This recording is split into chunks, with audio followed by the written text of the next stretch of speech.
I live in a place known as the People's Republic of Astoria, where all the elected officials are members of the Democratic Socialists of America. It's an area that helped give rise to AOC and Zohran Mamdani. But it's not the first time that Queens had socialists who were organized and involved in elections. In the last few years, I've spent a lot of time in the Queens Public Library reading the Long Island Daily Star, where I came across an earlier incarnation of Queens Socialists going back to the 1890s. In the 1910s, the Astoria branch of the Socialist Party organized mass meetings at Turn Hall on Broadway and elsewhere. In 1918, when Queens had fewer than 500,000 people, the borough had about 3,700 socialist voters. In the 1920s, Queens' population exploded to 1 million people, and neighborhoods such as Jackson Heights and Sunnyside got really built up and filled out with people.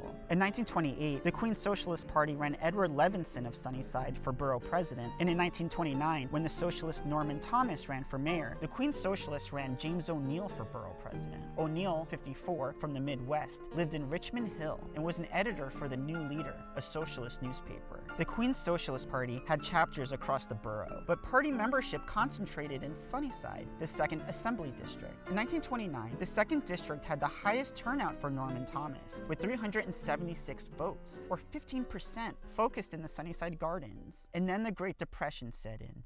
By 1933, the 2nd District had more than 700 enrolled Socialist Party members. James O'Neill criticized the early New Deal agency, the National Recovery Administration, calling it just a shot in the arm that wouldn't do much. He also said the Socialists should not join LaGuardia's fusion movement. He said reformers always rise up to replace Tammany Hall, but the root of Tammany's corruption was capitalism. The Queens Socialists had a meeting in Ridgewood where they discussed investigating conditions of small homeowners. They had a meeting in Flushing where unemployed people were appointed to a grievance committee to address accusations that relief organizations were discriminating against certain households. In 1935, the Queens Socialist Party held a convention at its headquarters, which at that time was at 4757 43rd Street, which is now a bakery in Sunnyside. The convention was chaired by Leonard Lazarus of Jamaica. In 1936, the U.S. Socialist Party split into factions. Most of the Queens Socialist Party stayed loyal to Norman Thomas, who led the militant faction. James O'Neill came to be considered old guard, concerned about a growing communist influence in the organization. In the presidential race, the socialist ticket received more than 9,300 votes in Queens, 4 times the Queens communist vote, only 1%, but about as much as in Brooklyn or Manhattan. In 1937,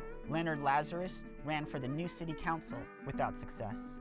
It would take 80 years and some demographic and strategic shifts before socialists got elected to office in Queens, but the heart of the movement locally then doesn't seem that different to me than today.